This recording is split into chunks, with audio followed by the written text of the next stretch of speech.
옆에 계신 분들하고 인사 한 번씩 나누셨으면 좋겠습니다. 인사 나누셨겠지만, 네, 반갑습니다라고 인사하시고, 네, 건강 괜찮으신지 여쭤보겠습니다. 오늘 좀 결석하신 분들이 많으신데, 뭐 학교는 아닌데 결석이라기보다 참석 못하신 분들이 많으신데, 이런저런 사정 때문에 그런 것 같습니다. 우리 예배에 앞서서 조금 시간이 지났긴 했지만, 각자 준비하는 기도를 좀 했으면 좋겠습니다. 마음을 좀 내려놓고 하나님 앞에 나의 마음을 어떻게 드려야 될지, 또 하나님을 어떻게 만나 뵈야 될지, 내 마음속에 좀 불편한 부분이 있거나 하나님을 만나러 가기에 좀 장애물이 있다고 생각하는 부분들이 있으면 우리가 내어놓고 하나님께 기도했으면 좋겠습니다. 하나님, 그런 부분들이 내가 당신을 만나는 것과 또 말씀을 듣는 것, 또 찬양하는 것에 장애물이 되지 않도록 해달라고 우리한테 기도했으면 좋겠습니다. 기도합시다.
함께 찬양 드렸으면 좋겠습니다. 찬양지 145번입니다. 네, 파란색 찬양지 145번 주의 임재 앞에 잠잠히 라는 찬양입니다.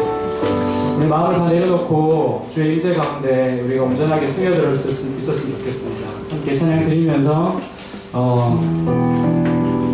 주님 앞에 우리를 온전하게 드릴 수 있는 시간이 되었으면 좋겠습니다. 함께 찬양 드립시다. 주의 임재 앞에 잠잠해.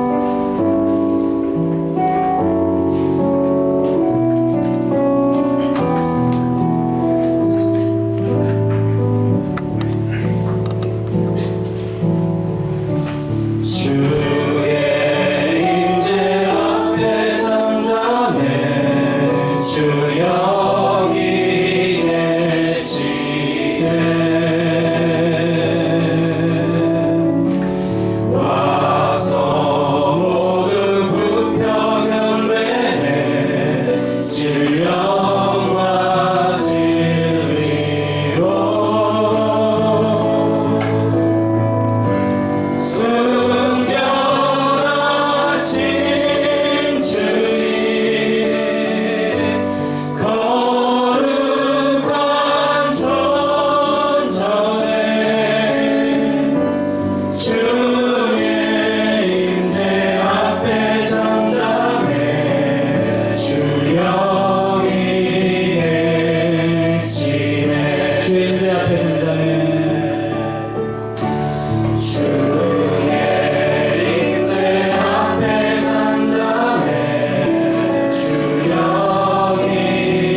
주일을 맞이하셔서 어떤 마음을 가지고 오셨습니까?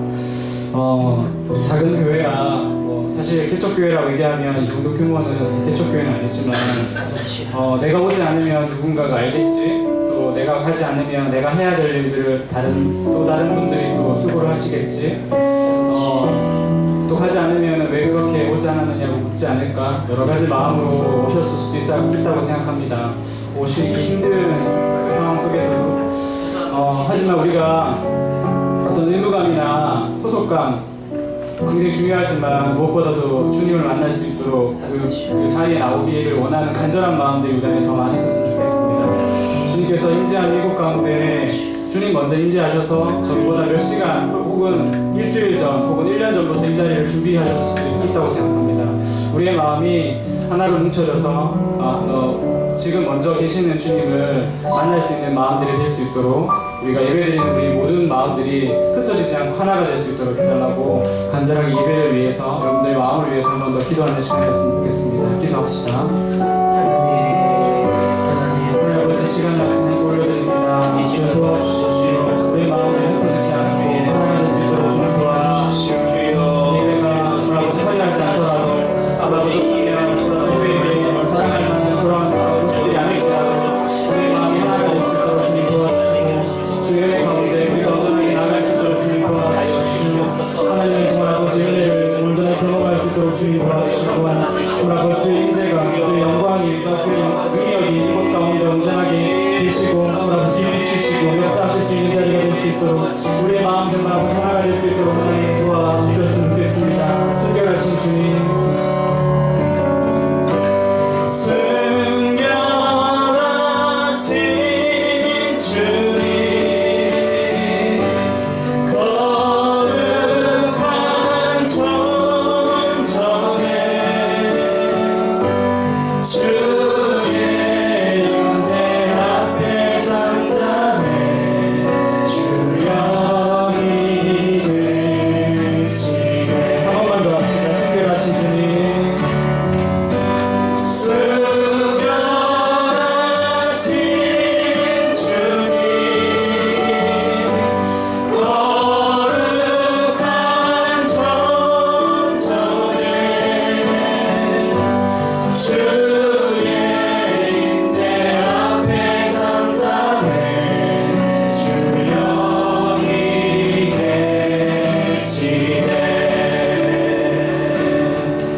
다시 한 번 더 여러분들 환영합니다. 한 주 동안 잘 지내셨죠? 네, 저희도 참 여러 가지 경마와 사운드라 열심히 사운드하고 있다가 되게 오랜만에 예배를 또 나온 것 같습니다. 들어온 자리는 잘 모르지만 나간 자리는 좀 안다고 찬양팀에 저희 또 귀하신 또 주요 집사님과 장군 집사님께서 오늘 부재 중이신데 두 분의 큰 자리, 빈자리가 크게 느껴지는 것 같습니다. 여러분들, 그래서 말씀드리지만 앞에 있는 저희들뿐만 아니라 여러분 한 명 한 명이 되게 소중한 분들이세요. 그래서 개척교회 나가기 싫다라고 하시는 분들도 계시거든요. 내가 나가지 않으면 다 알지 않느냐. 근데 그게 오히려 나에게 좀 힘들지만 의무감으로 나오면 하나님을 경험하고 하나님을 느낄 수 있는 시간이 될 수 있는 것 같습니다. 그러면 여러분들이 감사할 수 있었으면 좋겠습니다. 네, 다음 찬양은 148번입니다. 찬양지 148번 주 찬양합니다. 라는 찬양입니다. 우리의 마음들을 다해서 찬양했으면 좋겠습니다. 이번 한 주 동안에 여러분들 어떻게 지내셨는지 저는 잘 알지 못해요. 제가 사는 것과 저희 가정이 어떻게 지내는 것만 알고 있는데 가사에 보면 이렇게 나옵니다. 주가 하신 놀라운 일들을 세상에 모두 전하리라. 여러분들이 한 주 동안에 지내오셨던 놀라운 일들 있잖아요. 그냥 일상을 살아오셨더라도 그건 하나님의 은혜지 않습니까? 하나님이 보호하시거나 지켜주지 않으셨다면 그것들이 기적처럼 일어나지 않았을 텐데, 그것들이 우리 마음속에도 있지만 충분하게 또 세상에도 전할 수 있는 그런 우리의 헤아림 교회가 되었으면 좋겠습니다. 함께 찬양하면서 하나님 온전히 다시 한번 찬양했으면 좋겠습니다. 주 찬양합니다.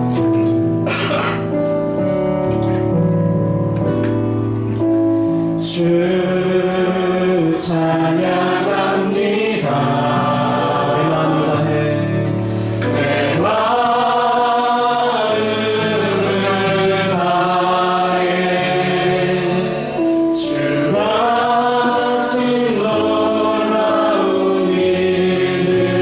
세상에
내가 산을 향하여 눈을 들리라.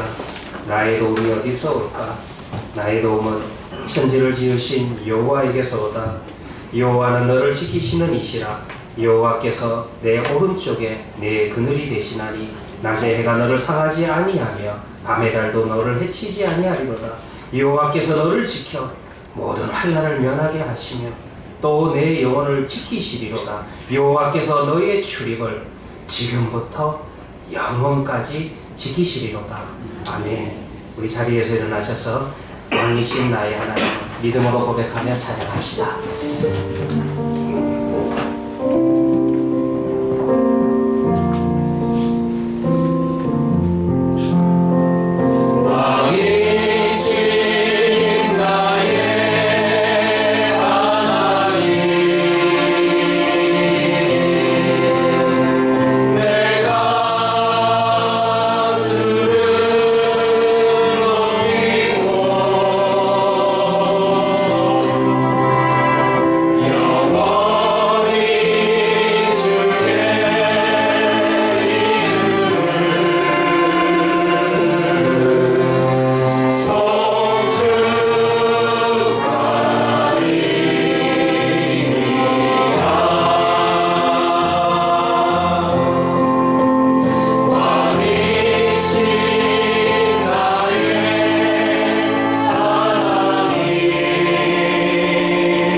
사도신경으로서 우리의 믿음을 고백합니다. 전능하사 천지를 만드신 하나님 아버지를 내가 믿사오며 그 외아들 우리 주 예수 그리스도를 믿사오니 이는 성령으로 잉태하사 동정녀 마리아에게 나시고 본디오 빌라도에게 고난을 받으사 십자가에 못 박혀 죽으시고 장사한 지 사흘 만에 죽은 자 가운데서 다시 살아나시며 하늘에 오르사 전능하신 하나님 우편에 앉아 계시다가 저리로서 산자와 죽은 자를 심판하러 오시리라. 성령을 믿사오며 거룩한 공예와 성도가 서로 교통하는 것과 죄를 사하여 주시는 것과 몸이 다시 사는 것과 영원히 사는 것을 믿사옵나이다. 아멘.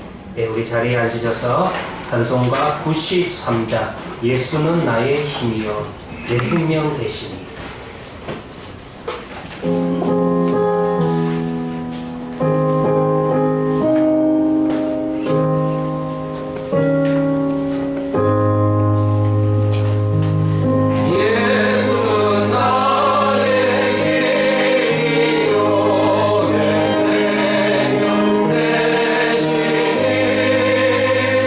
구주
고용 집사님께서 우리를 대표해서 기도하시겠습니다.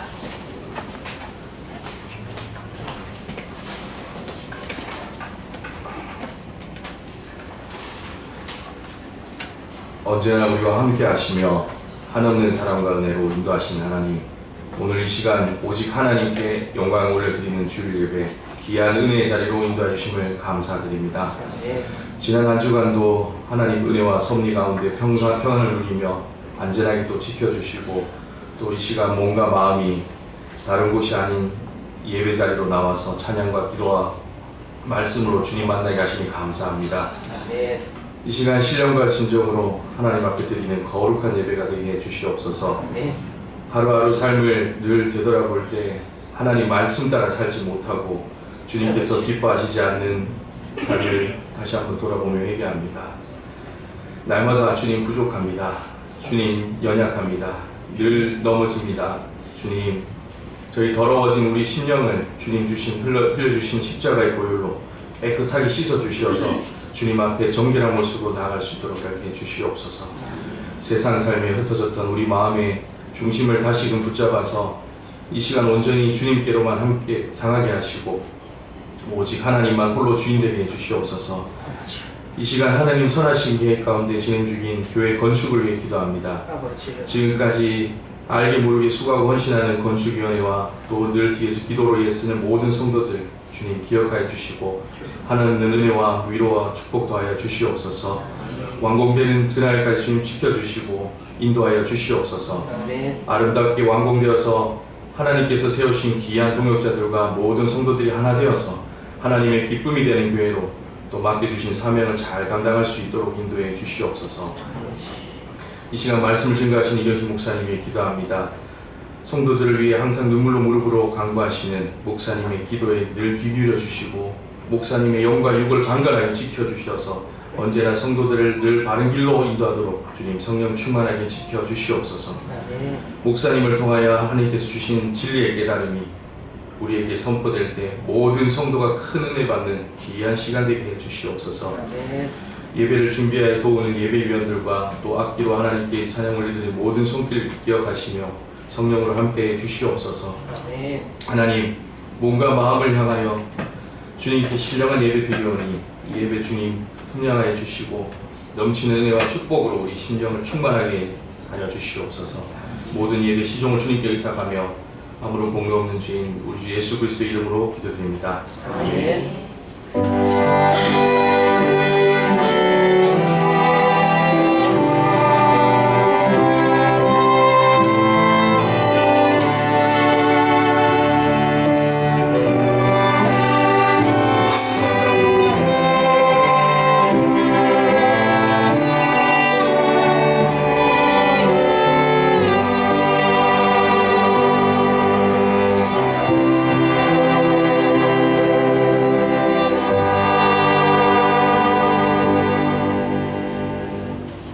함께 나눌 하나님의 말씀은 구약성경 느헤미야서 6장 10절부터 14절 말씀입니다.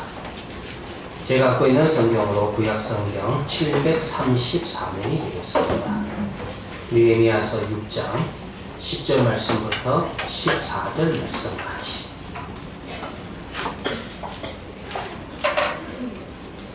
봉독해드리도록 하겠습니다. 이후에 무에다벨의 손자 들라야의 아들 스마야가 금은 분출하기로 내가 그 집에 가니 그가 이르기를 그들이 너를 죽이려 올 터이니 우리가 하나님의 증으로 가서 외소 안에 머물고 금은을 받자. 저들이 반드시 밤에 와서 너를 죽이리라 하기로 내가 이르기를 나 같은 자가 어찌 도망하며 나 같은 몸이면 의와 외소에 들어가서 생명을 보존하겠느냐. 나는 들어가지 않겠노라 하고 깨달은즉 그는 하나님께서 보내신 바가 아니라 도비아와 산발랄에게 뇌물을 받고 내게 이런 예언을 함이라. 그들이 뇌물을 준 까닭은 나를 두렵게 하고 이렇게 함으로 범죄하게 하고 악한 말을 지어 나를 비방하려 함이었느니라.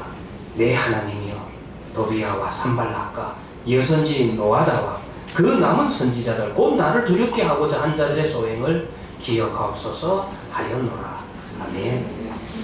이 시간에는 우리 강혜정님, 김나연님, 정우정님, 장효식님, 허중수님, 최은열님 우리 6분께서 하나님 앞에 찬양을 돌리도록 하겠습니다.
참 감사합니다. 우리 교회는 이렇게 악기를 잘하시는 분들도 많고 제가 늘 하는 말이지만 도대체 찬양을 못하는 사람이 없는 거예요. 제가 우리 교회에서 허집사님이 조금 찬양을 못한다 생각했는데 오늘 보니까 야 장족이 발전을 하신 것 같습니다. 참 우리 교회가 이런 교회입니다. 예, 저만 잘합니다. 기도하도록 하겠습니다. 하나님 아버지 참으로 감사합니다. 정말로 우리가 날 주님 앞에 주님의 은혜 붙들고 기도하며 찬양하며 살아갈 수 있는 우리네 성도들 되게 하여 주시옵소서. 하나님 아버지, 이 예배 공동체를 통하여서 주님이 오시는 그날까지 주님 홀로 영광 받으시고 주여 아버지, 이곳을 통하여서 하나님의 선한 뜻들이 주의 복음이 나날이 아버지 강하게 증거될 수 있는 아버지 하나님이 쓰시기에 합당한 예배 공동체 되게 하여 주시옵소서. 하나님 아버지, 이 시간 주여 말씀하여 주시옵소서. 이 말씀 붙들고 주님 앞에 나아갑니다. 주여 은혜 더하여 주시옵소서. 예수님의 이름으로 기도합니다. 아멘. 이 세상을 살아가면 참 조심해야 될 것이 너무나도 많이 있습니다.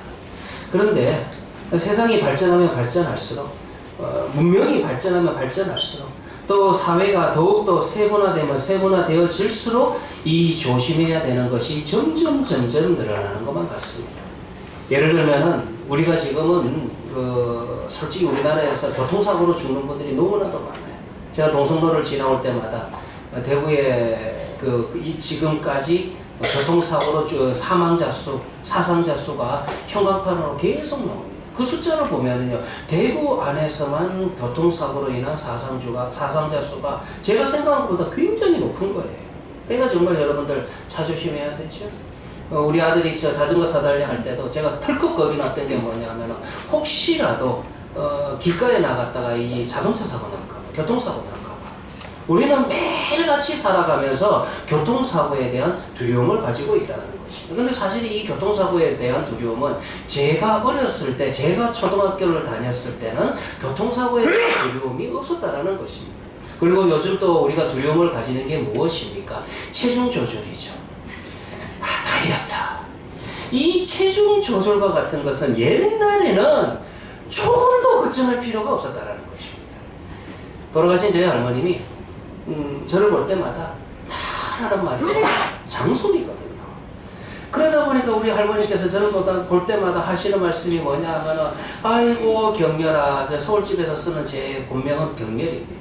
아이고 경렬아, 너는 좀 많이 먹어라. 그리고 제가 밥을 먹는데 조금 적게 먹으면은 막 밥 먹을 때마다 할머니께서 야단을 치시는 거예요. 퍽퍽 더 먹어라. 이거 다 먹어야 된다. 살을 팍팍 좀 찌워야지. 제가 어렸을 때는 우량아 선발대회 같은 거 했어요. 지금 안 웃으시는 분들은 그런 세상이 있었나 싶어요.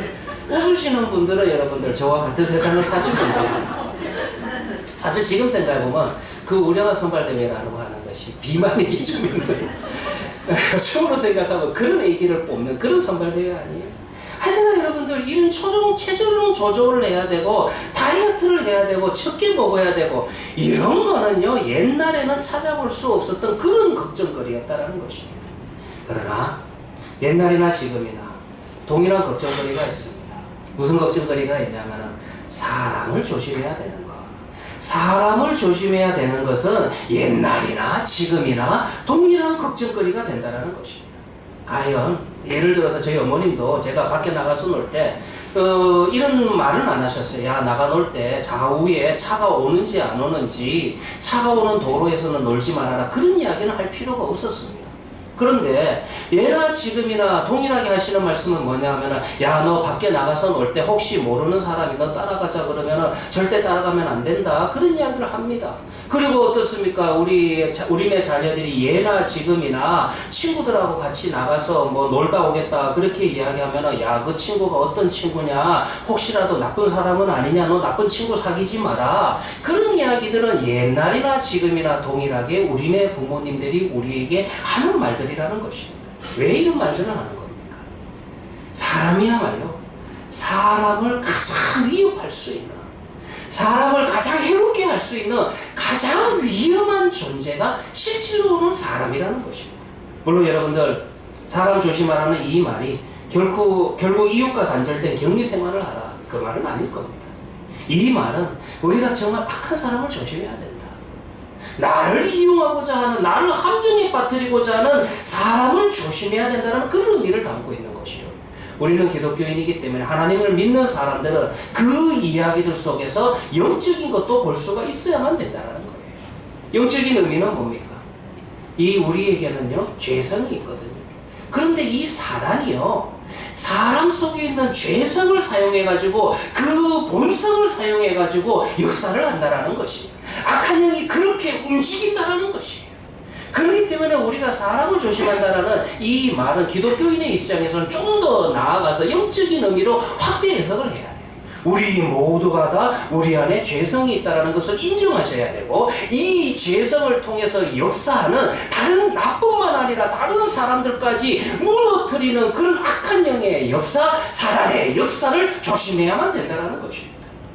그렇기 때문에 우리 예수를 믿는 사람들이 예배 공동체, 교회를 중심으로 모여서 하나님의 일들을 이루어 나가고자 할 때에도 다시 한 번 더 조심하고 다시 한 번 더 생각해 봐야만 된다는 것입니다. 오늘 본문에 나타나는 느헤미야의 지금 행적을 보면요, 바로 이 점을 우리에게 참 잘 보여줘요.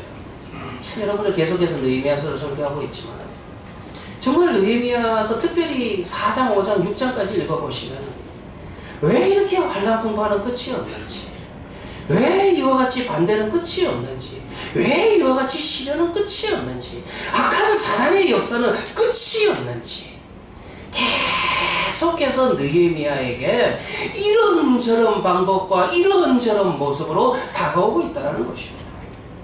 성벽 재건이라고 하는 이 중대한 하나님의 일, 하나님의 역사를 이끌어 나가고 있음에 있어서도 느헤미야는 무엇을 조심해야 되는지, 어떤 사람을 조심해야 되는지 오늘 본문 속에서 잘 보여주고 있다는 것입니다.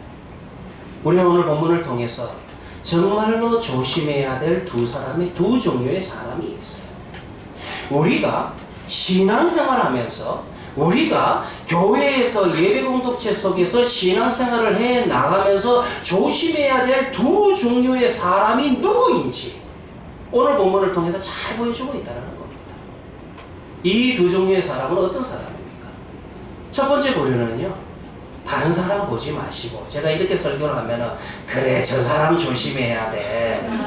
여러분들 혹시 머릿속에 그런 생각 떠올리신다면요, 그런 생각을 좀 먼저 지우시고요, 우리가 신앙생활을 할 때, 우리가 믿음 생활을 할 때 조심해야 되는 사람은 누구냐면은 바로 나 자신을 조심해야 된다는 것입니다. 다른 사람들 조심하는 것은 다 제쳐놓고 일단 나 자신이 먼저 하나님의 말씀 앞에 서 있는지, 나 자신이 먼저 이 예배 공동체 속에서 조심해야 될 부분들이 무엇인지 그것을 우리가 살펴보아야만 된다는 것입니다. 이런 내용이요, 오늘 읽었던 본문 10절과 11절에 나와요. 무슨 말이 나오냐면요, 스마야가 두문분출한다라는 용어가 나오죠. 그리고 난 다음에 그 스마야가 느헤미야에게 뭐라고 이야기하냐면은 하나님의 전으로 가서 외소 안에 있고 그 문을 닫아버리자, 이제 그런 이야기를 하게 된다는 것입니다. 오늘 본문에는요 제사장이 나옵니다. 그런데 이 스마야라고 하는 사람의 자세한 인적 정보는 성경에 나타나 있지 않습니다. 나중에 나오지만 이 사람 뭐 거짓 선지자요, 거짓 제사장이니까 뭐 이런 사람에 대한 자세한 외적 사항은 뭐 기록해 둘 필요가 없죠. 그러나 중요한 것은 보니까 이 사람이 지금 성전 안에서 있고 성전을 드나들 수 있는 사람인 것을 보니까 이 사람은 성전을 맡고 있는, 제사를 맡고 있는 제사장 중에 한 사람이었다는 거예요. 드문분출했다. 이 말, 여러분들 이걸 잘 이해하셔야 돼요. 우리가 한글 성경을 읽다가 드문분출했다 그러면 이 제사장이 몸이 아파가지고 그래서 지금 밖으로 못 나왔다, 그런 의미니까 그런 뜻이 아니라는 거예요. 이 신학적인 의미가 있는데, 여기에서 구약 성경에서 어떤 선지자들이 드문분출했다라고 할 때는 어떤 선지자들이 하나님으로부터 말씀을 받았어요. 그거를 계시라고도 이야기하고도 예언이라고도 하는데, 그런데 이 하나님의 말씀, 이 예언의 내용을 뒷받침하기 위해서 어떤 상징적인 행동을 하는 경우가 많다라는 거예요. 지금 무슨 말이냐면은, 여러분들이 구약의 선지서를 읽어보시면은 하나님께서 선지자를 통해서 하나님의 언약 백성들에게 하나님의 의도와 목적을 전하는데, 지금은 여러분들 하나님의 말씀을 다 기록해 놓기 때문에 이와 같은 방식을 쓸 필요는 없어요. 그런데 하나님의 의도와 목적을 전하는데 여러 가지 방법이 있습니다. 말씀을 주시고 그 말씀을 듣고 그 말씀을 전하는, 이게 여러분 메신저의 역할을 하는, 이게 여러분들 가장 잘 사용하는 방법이고요. 그 다음에 또 하나의 방법은 뭐냐면은요, 말을 안 합니다. 말을 안 하고 어떤 행동을 해요. 상징적인 행동. 그 중에서 제일 상징적인 행동을 통해서 하나님의 의도와 목적을 전하는 방법 중에 제일 여러분들 창피한 게 뭐냐면 이사야 선지자입니다. 그 이사야서 여러분들 20장 2절에 보면은 하나님께서 애굽이 아수르에 의해서 이제 침략이 당하고 애굽이 아수르에 의해서 수치를 당하게 될 것이다. 그 하나님의 의도와 목적과 섭리를 전하기 위해서 애굽 사람들에게 이사야 선지자를 보냅니다. 그런데 이사야 선지자가 너희가 이제 아수르의 침략을 받아서 나라가 이제 수치함을 입을 거다. 너희가 이제 포로가 되어서 끌려가게 될 거다. 이걸 말로 전한 게 아니라 무려 3년 동안 벗은 몸과 벗은 발로 돌아다녔다는 거예요. 그러니까 사람들이 묻겠죠. 야, 두 종류가 있을 거예요. 저 사람이 선지자라고 하는 것 같은데 첫 번째 반응은 뭡니까? 저 사람이 미쳤구나. 이렇게 생각을 할 거고요. 두 번째 반응은요, 선지자가 왜 이런 행동을 하십니까? 그러면은 이렇게 물었을 때의 그 상징적인 행동을 통해서 이제 하나님의 계획을, 하나님의 섭리를 전달하는 이와 같은 방식을 선지자들이 많이 썼다는 거예요. 그래서 여러분들이 이 예언의 내용을 뒷받침하기 위해서 선지자들은 어떤 상징적인 행동을 동반하는 그와 같은 방법이 있었어요. 그런데 여러분들 우리가 중국 같은 데 보면은 중국의 그 시장 가보면 짝퉁 팔잖아요. 짝퉁 보면은 정말 비슷하게 닮은 게 참 많아요. 물론 한국에 갖고 와서 일주일 만에 고장난다는 게 문제이긴 문제이겠지만은 여러분들 이 짝퉁 선지자들, 짝퉁 제사자들, 이게 거짓 선지자, 거짓 제사자입니다. 이들도요, 참 선지자들이 행했던 방식과 동일한 방식으로 하나님의 뜻인 것처럼 전한다라는 거예요. 그러니 이 스마야가 자신이 이제 두문분출합니다. 그러니까 느헤미야가 찾아왔죠? 느헤미야가 찾아와가지고 뭐라고 이제 이야기를 하냐면은 내가 이제 밖으로 나가지 않는 것처럼 느헤미야 너도 이제 숨어 살아야 된다. 너도 두문분출해야 된다. 이렇게 자신이 하나님으로부터 예언을 받았다고 그 예언을 전달하는 방식으로 두문분출했다라는 거예요. 아무튼 느헤미야는 그가 두문분출한다라는 이야기를 듣고 혹시라도 하나님으로부터 받은 말씀이 있는가 싶어서 스마야 제사장을 찾아가게 됩니다. 자기가 의도했던 대로 총독 느헤미야가 자기를 찾아오니까 스마야 제사장은 뭐라고 이야기를 했어요? 산발락과 도비야를 위시한 그 원수들이 너를 암살하기 위해서 밤에 찾아올 거니까 네가 목숨을 살리고 싶으면은 내가 도와줄게. 나와 함께 성전에 들어가자. 그래서 성전에 들어가서 거기에서 문을 닫아 걸고 있으면 안전할 거다. 정말 어렵죠. 여러분들 오늘 여러분들이 한번 느헤미야의 입장이 되어보시기 바랍니다. 여러분들이 느헤미야의 입장이 되어서 제사장이 이런 조언을 하면 어떻게 할까요? 그러면은 이 친절한 조언을 받아들여야 될까요? 아니면 받지 말아야 될까요? 굉장히 어려워요. 느헤미야가 아마 일반적인 사람이었으면은 그는 이 말을 못 따르고도 남음이 있었을 것입니다. 여러분들 한번 생각해 보시기 바랍니다. 지금 이 말을 들려주고 있는, 전해주는 사람이 누구예요? 일단 자기 편안에 있는 사람 아닙니까? 그리고 자기 자신이 평소에 잘 알고 있는 사람 아닙니까? 그리고 무엇보다도 하나님을 섬긴다라고 하는 제사 업무를 맡고 있는, 성전을 맡고 있는 제사장이잖아요. 그 제사장이 하나님께로부터 어떤 특별한 계시를 받아서 받아서 말하는 예언인 것처럼 그에게 지금 들려주고 있어요. 그리고 여러분들 이 스마야 제사장도 자기도 느헤미야와 함께 성전에 들어가서 그를 지켜주겠다는 그런 친절과 호의를 베풀고 있다는 것입니다. 그리고 또 이야기하면은 느헤미야의 입장에서도 지금 계속해서 여기에서 읽어보면은 지금 원수들이 굉장히 많아요. 그래가지고 뭐 4번이나 편지를 보내가지고 만나자 하고, 그리고 5번째 편지를 보낼 때는 아예 봉하지 않은 그런 내용을 써가지고 막 느헤미야에게 전달을 하고, 이게 바로 앞에 있었던 내용이었잖아요. 지금 느헤미야가 처해 있는 상황이라고 하는 것은 원수들로부터 대단한 생명의 위협을 받고 있는 그런 상황에 처해 있다는 것입니다. 그러니 이런 상황 속에서 제사장이 와서 이 말을 할 때 어떻게 판단해야 됩니까? 정말 고맙죠? 그 말을 들어야 되죠? 정말 하나님의 뜻인 것 같지요? 그리고 여러분들, 이렇게도 생각할 수 있어요. 느헤미야 입장에서는 사실 그 스마야 제사장의 말을 따라서 성전으로 피해서 들어갔다고 해서 혹시라도 그 예언이 맞지 않는다고 해도 손해볼 건 없어요. 왜냐하면은 뭐 자기들이 오지 않는다 해도 괜찮고, 만약에 진짜로 자기들이 와서 자기가 목숨을 건지면 더 괜찮고, 일단 그 성전 안에 들어가서 뭐 자기의 몸을 피하면은 여러분들 뭐 이러쿵 저러쿵 간에 본인의 입장에서는 손해볼 게 하나도 없다라는 거예요. 그런데 놀랍게도요, 느헤미야는 이 말을, 이 제안을 거절합니다. 노라고 이야기합니다. 느헤미야는 그 그럴듯한 말을, 그토록 자기를 위해서 해주는 그 말을 여러분들 11절에 볼 것 같으면 나는 들어가지 않겠다, 그렇게 이야기합니다. 왜 느헤미야가 이렇게 대답을 하는 겁니까? 이게 해서는 안 되는 일입니다.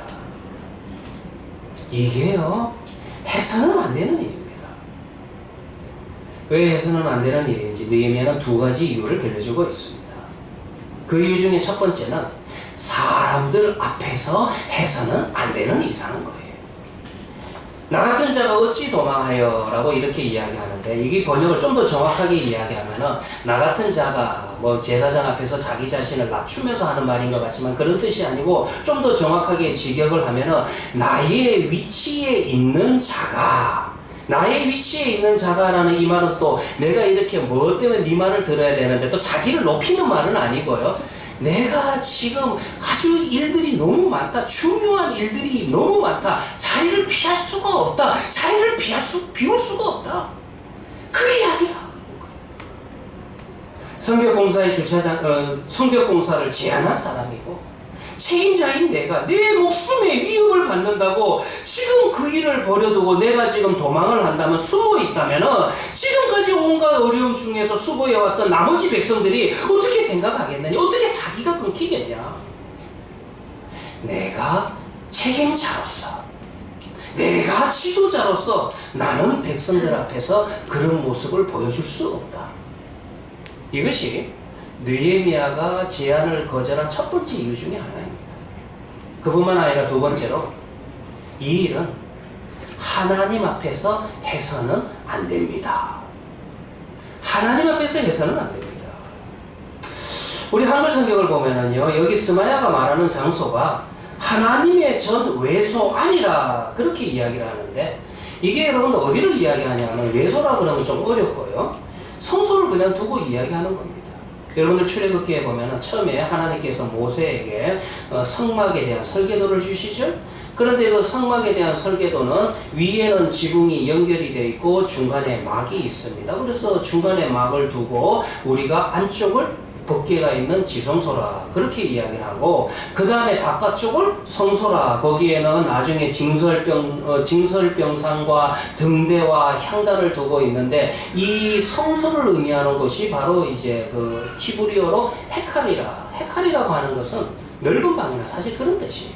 그래서 여기에서 일반적으로 제사장들이 이제 업무를 보고, 그 다음에 여러분들 지성소는 제사장들이 대속제일에 1년에 한 번만 들어가죠. 그래서 여러분들 지성소는 히브리어로 다비르라 그렇게 이야기하는데, 다비르라고 하는 것은 다바르라고 하는 말씀에서 나온 거예요. 그래서 결국 지성소는 뭐를 의미하냐면은 하나님의 계시의 실체인 말씀을 듣는 거. 그래서 말씀을 듣는 장소가 바로 성소라 그렇게 이야기할 수 있다는 겁니다. 나중에 여러분들 좀 더 자세하게 성막에 대해서는 성경 공부할 기회가 있을 겁니다. 근데 여기에서 우리가 외소라고 번역을 해가지고 이 자체가 뭐 조금 이제 생각을 하게 하지만은 이 원어 성경을 보면 확실하게 헤칼이라 그렇게 이야기해요. 여기는 뭐가 있는 곳이라고 말씀드렸어요? 제사장만이 들어가서 징설병상과 등대와 향단이 있는 장소예요.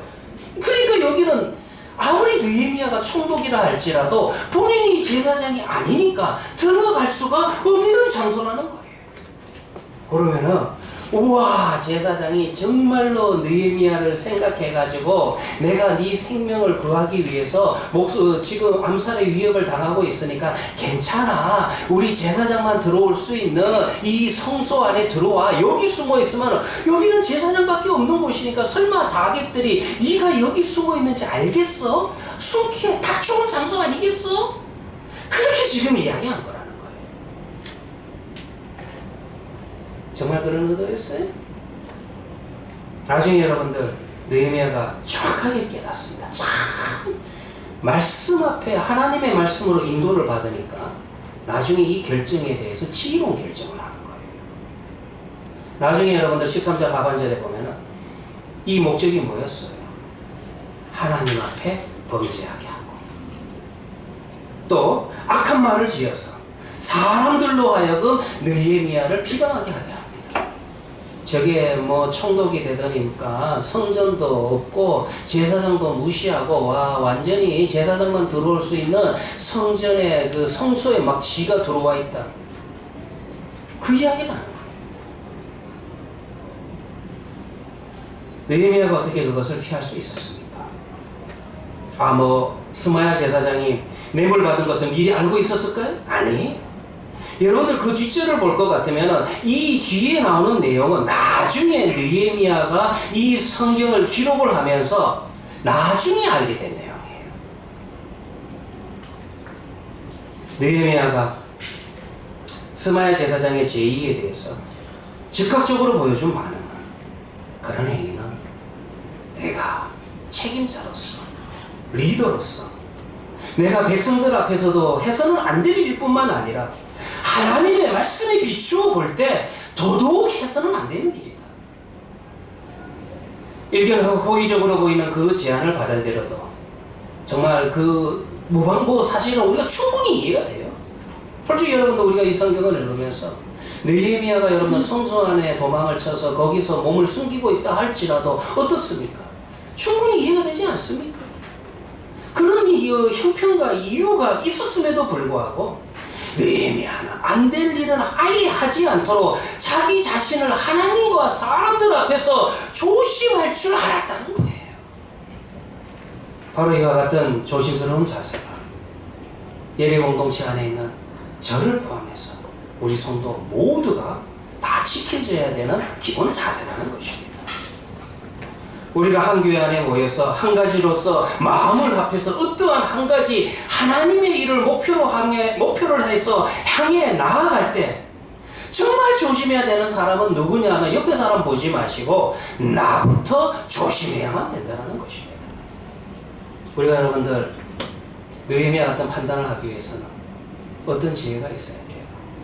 하나님에 대해서 여러분들 잘 아셔야 돼요.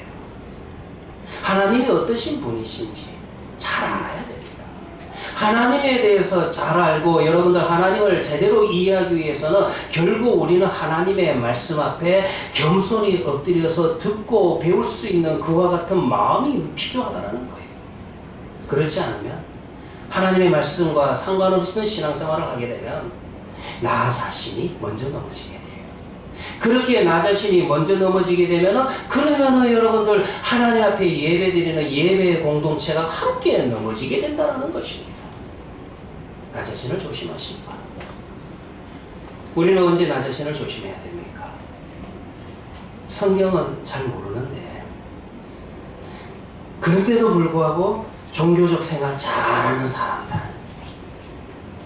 그때는 여러분들 정말 나 자신을 조심해야 됩니다. 성경 말씀을 들으면은, 설교를 들으면은 그 말씀 앞에 내가 이렇게 살아야 되겠다, 한번 순종해 봐야 되겠다, 이런 감동이 일어나는 것이 아니라 아이고 참 고리타분하다, 저렇게 살면 안 되지. 저 말씀대로 어떻게 살 수 있을까? 이런저런 합리적인 변명이 자꾸 생각이 난다면 그때 나 자신을 정말 조심하셔야 됩니다. 하나님의 말씀은 잘 모르는데, 설교는 들으면 무슨 말인지 하나도 모르겠는데, 그런데도 불구하고요, 기도원에 올라가서 기도하는 가운데 뭐를 자꾸 보고 뭘 자꾸 들었다, 이런 신비적인 체험이 많다면 정말 그 사람은요, 자기 자신을 조심해야 됩니다. 그리고 마지막 조심해야 될 게 있어요. 설교를 전하는, 하나님의 말씀을 해석해서 전하는, 조명해서 전한다라고 이야기할 수 있는데, 이 목사의 설교를 들을 때 성경과 비교하지 못한다면, 성경과 비교해서 이 목사의 설교가 정말 성경적인지 아니면 비성경적인지 그거를 판단할 능력이 없다면, 그거를 비교해내지 못하면 그때는 정말 나 자신을 조심해야 됩니다. 오늘 여러분들 성경을 보면은요, 느헤미야가 조심해야 되는 사람은 먼저 말씀 위에 서서 말씀에 비추어서 나 자신을 조심해야 됩니다. 그리고 두 번째 조심해야 될 사람이 있는데, 바로 이 하나님의 말씀을 전하는 자를 조심해야 되는 거예요. 무슨 말이냐 하면은, 하나님의 말씀을 전한다고 할 때 그거를 분별할 수 있는, 그거를 가려낼 수 있는 그와 같은 지혜가 있어야 되는 거예요. 말씀에 대한 그와 같은 좀 실력이 있어야만 된다는 것입니다.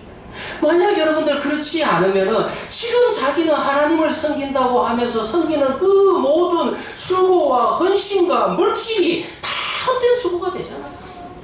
이단에 빠져있는 사람들 보세요. 지금 이만희 따라다니는 사람들 보세요. 그 사람들도 다 하나님 섬긴다고 생각을 해요. 그 사람들도 다 자기가 하나님 말씀을 잘 안다고 생각을 해요. 거기에 여러분들 자기의 시간과 자기의 정성과 자기의 물질을 다 내어놓고 따라다닙니다. 얼마나 불쌍한 영혼들이에요. 그들의 수고가 정말 헛된 수고 아닙니까? 이 내용이요, 오늘 본문 가운데서 12절부터 14절에 보여주고 있습니다. 여기에서 여러분들 정말 놀라운 것이 바로 느헤미야의 통찰력, 또 다른 말로 지혜라고도 이야기할 수 있고, 느헤미야가 하나님의 말씀을 정확하게 알고 있었기 때문에 이와 같은 통찰력, 이와 같은 지혜를 가질 수가 있는 거예요. 느헤미야가 이 스마야 제사장의 제의를 듣게 되었을 때, 이게 내가 해서는 안 되는 일인다라는 것을 정확하게 판단하고 그 자리에서 거절합니다. 그리고 난 다음에 느헤미야는 이어서 한 가지를 더 정확하게 판단을 해요. 그거는 뭐냐 하면, 그는 하나님이 보내신 바가 아니다. 정확하게 깨닫습니다. 이게 여러분들 쉽지 않습니다. 정말 이게 하나님의 말씀을 전하는 스바야 제사장이 정말로 하나님의 계시의 말씀을 받고 말하는, 전하는 제사장이 아니라 저 사람은 가짜다. 이걸 여러분들 정말 판단하기 어렵습니다. 대단히 어렵고 두려운 판단이라는 거예요. 느헤미야 입장에서도 평소에 자신의 신앙생활을 인도해주던 제사장 중에 한 사람을 두고 이처럼 무서운 결정을 내리는 거예요. 우리에게도 그러한 일은 정말로 어렵고 심각한 일이며 완전한 확신을 가지기에는 두려운 판단이 아니겠어요? 내가 저 목사님의 설교를 들어보니까 저 목사님은 하나님의 말씀을 전하는 게 아니라 자신의 생각을 전하는 것이다. 저 교회는 하나님의 일을 하는 것이 아니라 그저 자신들의 교회의 건물의 외형을 확장해 나가는 교회다. 이렇게 여러분들 비판하는 게 정말 쉽지 않습니다. 목사와 교회를 두고 그렇게 판단하는 게 쉽지 않다는 거예요. 우리가 여러분들 교회 안에서 평신도를 두고도 마찬가지예요. 어떤 성도를 두고도 저 사람이 신앙생활을 한다고 하지만은, 저 사람이 예수 믿는다고 하지만은 내가 보기에는 저 사람 구원받은 사람 아니야. 이 말 여러분들 조심도 해야 되지만 이 판단을 정확하게 내리기까지는 정말로 두렵고 힘든 판단이라는 겁니다. 그런데 느헤미야 역시 이런 사실을 모르고 있을 리가 없는데, 도대체 무엇을 근거로 해서 저 제사장은 하나님이 보낸 제사장이 아니야, 이렇게 무섭고 두려운 판단을 내릴 수가 있는 것입니까? 그것은요, 딱 하나입니다. 결정적인 사실이 있는데, 스마야 제사장의 입에서 나온 말이 기록된 하나님의 말씀과 다른 거예요. 그러니 정확하게 판단할 수 있는 거예요. 신명기 18장 20절 한번 볼까요? 여러분들, 신명기는요, 이제 신명기를 한번 좀 펴놓고 계시기 바랍니다. 신명기는 모세의 오경 중에 마지막 5번째 성경입니다. 모세가 본인은 하나님이 약속하신 가나안 땅에는 들어가지 못하고 하나님의 약속의 땅을 바라보면서 2세대 이스라엘 백성들에게 마지막 고별 설교를 했던 내용이 여러분들 신명기서의 말씀이에요. 그런데 이 신명기서의 말씀 가운데서 모세가 계속해서 여러분들 강구하는 설교가 뭐냐면 이런 설교입니다.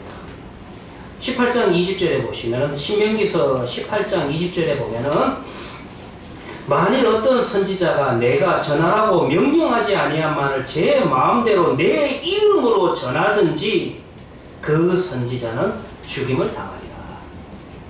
여기서도 여러분들 계속해서 모세가 강조하는 게 선지자라고 하는 자가 나와서 하나님의 말씀을 전하지 않으면 자기 뜻을 전하면 그 사람 선지자 아니다.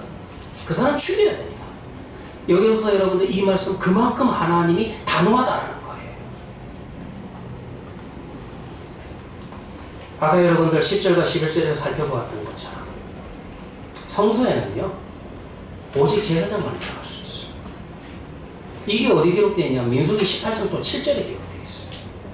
그런데 성소에는 오직 제사장만 들어오라고 하나님께서 그렇게 불명하게 명백하게 기록해서 주신 말씀인데, 그럼에도 불구하고 스마야 제사장은 제사장 신분이 아닌 느헤미야를 그 성소 안으로 피신시켜 주겠다, 그런 제안을 하고 있다는 거예요. 그러니 아무리 그 말이 제사장의 입에서 나온 말이고 아무리 그가 두문분출 선지자 흉내를 내는 거죠. 선지자 흉내를 내면서 예언의 형태를 갖추고 마치 하나님의 말씀을 들은 것처럼 말한다 할지라도, 전한다 할지라도 그 말씀은 기록된 하나님의 말씀과는 여전히 상반되고 있음을 느헤미야는 정확하게 알고 있었어요.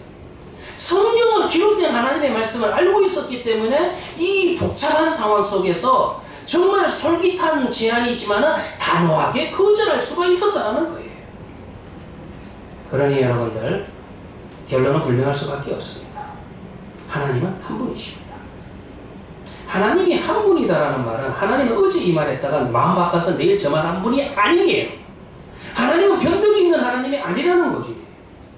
하나님께서는 결코 스스로 모순되는 말씀을 하시는 분이 아니라는 것입니다. 그렇다면 그 기록된 하나님의 말씀과 모순되는 말을 하나님의 말이라고 전하는 사람들은 당연히 하나님의 말씀이 아닙니다. 그런 자를 우리는 뭐라고 이야기합니까? 이단이다. 오늘 스마야 제사장은 제사장이 아니에요. 이단이에요. 이 오늘 본문에 이런 느헤미야가 당했던 이 사건은요, 오고 가는 모든 세대 속에서 하나님의 언약 백성들이 당할 수 있는 일입니다.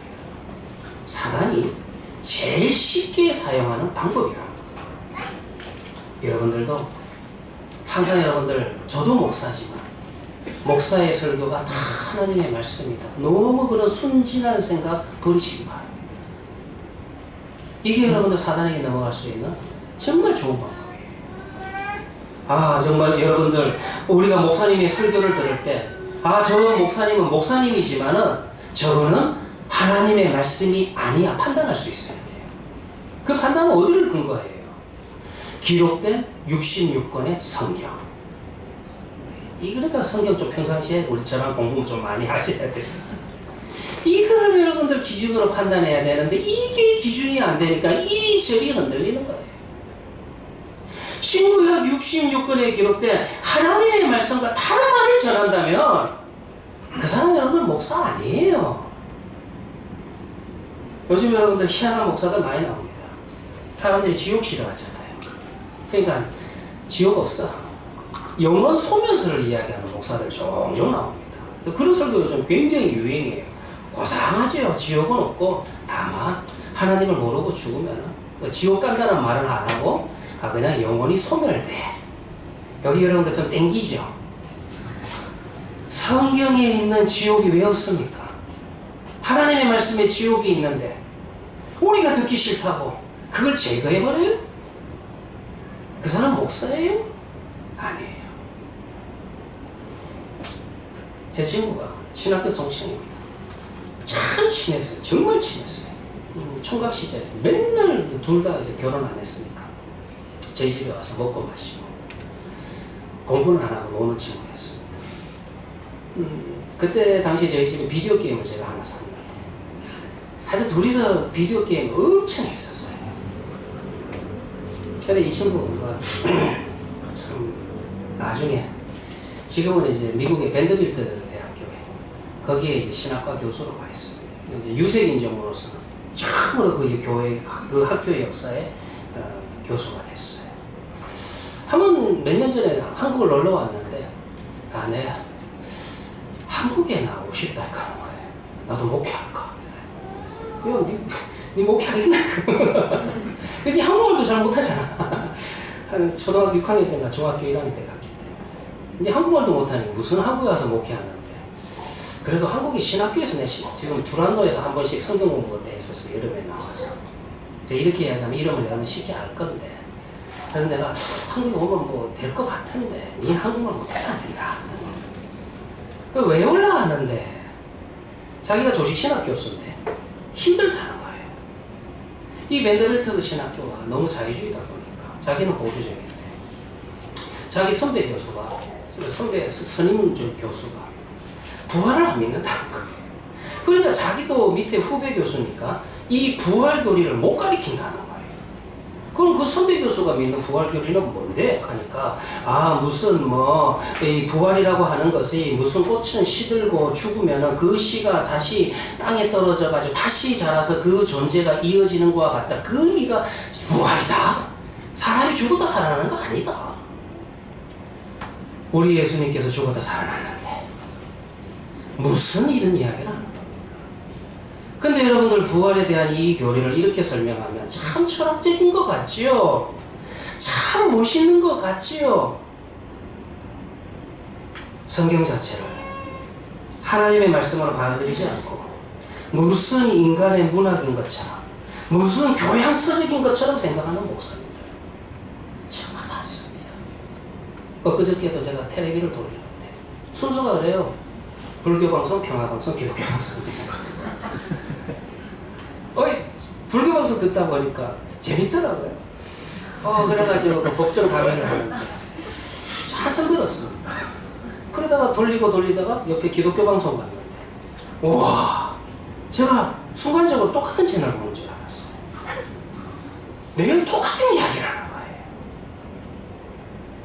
성경 펴놓고 하는 말이나 법정 펴놓고 하는 말이나 다 같다면 그거는 성경이 아닙니다. 기록된 하나님의 말씀과 모순된 말씀을 전하는 목사는 99%가 아니라요 100% 거짓 선지자입니다. 거짓 목사입니다. 만약에 헤아린교회 이경실 목사가 여러분들이 건축 언급을 하셔야지 여러분들 자녀가 복받습니다. 여러분들이 건축 언급을 안 해서 여러분들 지금 사업이 안 되는 겁니다. 내가 그런 설교를 하는 순간 여러분들 여기 앉아있으면 안 됩니다. 다 일어나서 나가시는 거예요. 신구약 성경이 완성된 하나님께서 계시의 말씀을 다 기록해서 주신 오늘날에 와서 내가 이런저런 하나님의 특별 계시를 받았다. 그 사람을 조심하셔야 됩니다. 다른 사람은 모르는데 나만 안다. 그 사람들 정말 조심해야 됩니다. 여러분들 그 계시의 말씀이라고 하는 것이 성경 말씀에 있는 것이 돼야 돼요. 목사의 설교라고 하는 것은 이 기록된 하나님의 말씀을 조명해서 다시 비추는 거예요.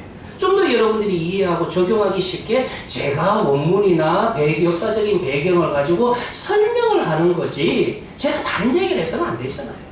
오직 말씀을 기록된 말씀을 다시 조명한, 그래서 여러분들 설교는 조명이에요. 그런데 나만 안다, 나만 특별히 들었다, 그게 말하면 여러분들 성경이 없다면 그건 여러분들 가짜라는 거예요. 만약 그 계시라는 것이 기록된 성경의 말씀과 다른 것이라면 결코 들어서는 안 될 말이라는 겁니다. 선지자들이 예언이라 할 때 그 예언은 미래에 있을 이야기를 하는데, 국어대사전에도 보면은 예언, 국어대사전입니다. 표준 국어대사전, 기독교 사전이 아니고, 걔들도 예언이 기독교에서 쓰는 예언과 사람들이 쓰는 예언이 다른 걸 알아요. 한번 나중에 집에 가 찾아보세요. 1번, 미래에 있을 이야기를, 미래에 있을 일들을 짐작하거나 알아서 말하는 게, 이게 일반적인 1번의 이론이, 1번의 논리예요. 2번, 갈로 쳐서 기독교, 갈로 닫고 하나님의 말씀을 전하는 거, 표준 국어 대사전의 정의입니다. 선지자들이 예언을 한다 할 때는 하나님의 말씀을 전하는 거예요. 하나님의 의도와 목적을 전하는 것입니다. 그러니 이 예언과 말씀은 결코 모순이 될 수가 없고, 이 모순된 말을 하나님의 말인 것처럼 전하는 자라면 그거는 두말을 아예 없이 하나님의 종이 아니라 조심해야 됩니다. 가짜입니다. 이와 같은 여러분들 거짓 제사장을 가려낼 수 있는 또 시금석이 하나 더 있어요. 그게 뭐냐면, 이런 거짓 선지자나 거짓 제사장들은 물질에 약합니다. 사꾼의 모습을 드러납니다. 스마야 제사장이 하나님의 말씀이 아닌 것을 하나님의 말씀을 빙자해서 예언인 것처럼 전한 동기가 뭐였어요? 나중에 느헤미야가 다 조사했죠. 뭐를 받고? 뇌물을 받고. 좀 더 정확하게 직역을 하면은 돈에 팔려서, 이게 정확한 직역이에요. 스마야서 제사장은 하나님에 의해서 고용된 사람이 아니라 사람에 의해서 고용이 되었고, 하나님의 말씀에 사명을 받아서 제사장 직분을 이행한 사람이 아니라 돈에 팔려서 그 직분을 마음대로 사용해 먹었다는 사람이라는 것입니다. 뇌물 받는 재미로, 돈 벌기 위한 수단으로 하나님의 말씀을 빙자하여 제사장 직분을 오용하는 모습이 하나님과 사람들 앞에서 얼마나 추하고 더러운 모습입니까? 그는 더 이상 목자가 아닙니다. 제가 14년을 모셨던 윤희주 목사님이 참 그런 이야기를 한번 하시더라고요. 한번 교육자의 시간에 이상하대, 왜 사투리 잘 아시니까, 이상하대, 성령으로 참 예언 받았다고 자꾸 예언하는 사람들 보면은 자꾸 보면 이상하게 돈에 약하대, 돈에 그렇게 환장했대, 그렇게 돈 달락한대. 맞는 말씀. 오늘 성경에 나옵니다. 하나님의 말씀을 거짓으로 전하는 자들을 분별할 수 있는 또 하나의 분별 인력 중에 하나가 돈에 약하다는 거예요. 이런 사람들이 여러분들 이 땅의 재물하고 완전히 붙어 나갑니다. 안타까운 일이지만 이와 같은 거짓 선지자들, 사꾼 제사장들 참 적지 않습니다. 오늘 14절의 본문의 말씀에 의하면은 느헤미야 시대에도 이와 같은 제사장들이 여선지 노아다와 발음하기 힘들다. 노아다와 그 남은 선지자들 다 같은 부류였다. 느헤미야 당시에도 예루살렘 안에도 그 같은 거짓 선지자, 사꾼 제사장들이 한두 명이 아니었다라는 거예요. 기록된 하나님의 말씀과 다른 말씀을 전하는 그 어떤 형태의 참 성직자들이나 목사는 우리가 정말 조심해야 됩니다. 정말로 지극히 조심해야 되는, 우리가 신앙생활하면서 지극히 조심해야 되는 대상이라는 것입니다. 성경은 우리가 두 군데만 더 찾아보고 오늘 말씀 마치겠습니다. 신명기서의 말씀 13장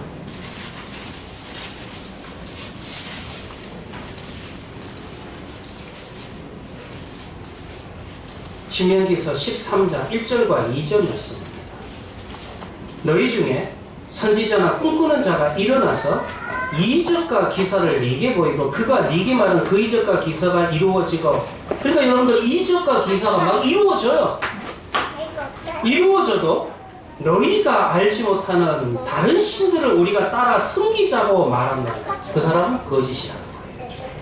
이적과 기사가 일어나도 만약에 하나님 위에 다른 것을 섬기자고 하면 그 사람은 뭐다? 그 사람은 거짓 선지자. 하나만 더 찾아볼까요? 18장 10절과 11절입니다. 신명기 18장 10절과 11절 그의 아들이나 딸을 불가운데로 지나게 하는 자나 전쟁이나 길흉을 말하는 자나 요술하는 자나 무당이나 지는 자나 신자자나 박수나 초혼자를 너희 가운데 용납하지 말라. 여러분들 다 동의합니다. 전쟁이나 요술하는 자나 무당이나 박수나 이 사람들을 다 같은 말을 하고 있는 건데 이 사람들은 어떤 사람이다? 길흉을 말하는 자. 네가 이런 일을 하면 길하고 네가 이런 일을 하면 흉하다. 이런 여러분들 이야기를 하는 자들은 다 하나님과 상관없습니다. 우리는 어떤 존재예요?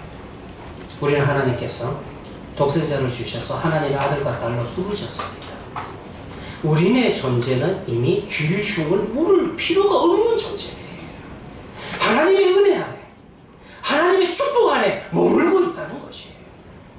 그런데 왜 여러분들 우리에게 와서 내일 이런 일을 하면 네가 좋은 일이 있고 내일 이런 일을 하면 네가 흉한 일이 있다. 그런 사람은 거짓된 자입니다. 그런 소리에 귀를 기울이지 마시고 느헤미야와 같이 하나님의 말씀 위에 서서 하나님의 일들을 크게 이루어 나가시는 우리 해안교회 성도들이 되시기를 간절히 소망합니다.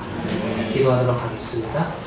하나님 아버지 감사합니다. 오늘 주신 말씀을 통하여서 우리가 영적인 생활을 하는 데 있어서 정말 우리 예배 공동체를 위해서 하나님의 말씀 앞에 서서 나 자신을 늘 비추며 나 자신을 잘 분별하며 하나님의 말씀을 붙들고 지혜롭게 신앙생활하는 아버지여 우리 성도들이 되게 하여 주시옵시고 무엇보다도 하나님 말씀을 늘 전하는 부족한 자를 붙들어 주셔서 하나님의 말씀을 말씀대로만 전하는 아버지 목사가 되게 하여 주시옵시고 내 생각과 내 뜻이 혹시라도 하나님의 말씀에 조금이라도 오염되지 않도록 하나님이여 나의 마음을 붙들어 주시고 하나님 우리 성도들이 하나님의 말씀에 실력이 있어서 하나님의 말씀을 들을 때에 그 말씀을 잘 분별할 수 있는 그런 우리 성도들이 되게 하여 주셔서 미혹받지 않도록 유혹받지 않는 우리 성도들 되게 하여 주시옵소서.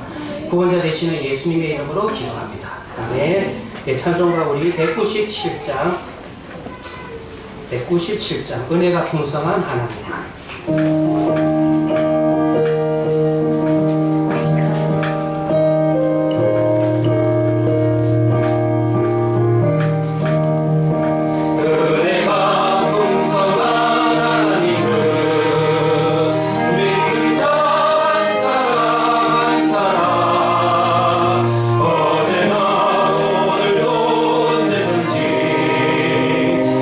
참 보호해 주시네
하나님은 정말로 은혜가 풍성하십니다.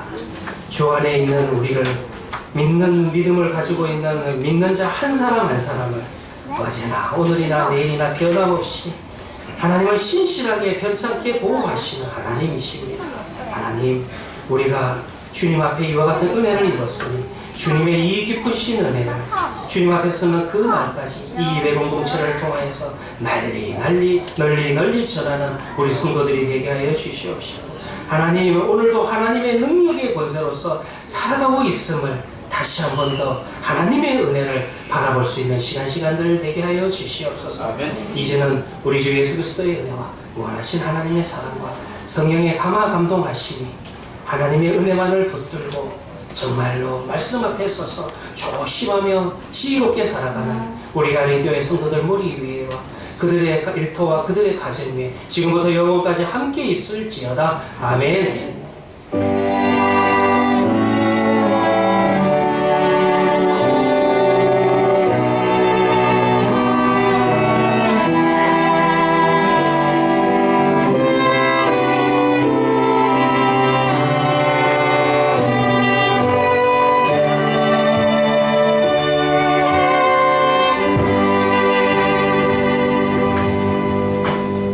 우리 옆에 계신 분과 인사하시기 바랍니다. 한동안 한 주간 또 잘 보내셨습니까?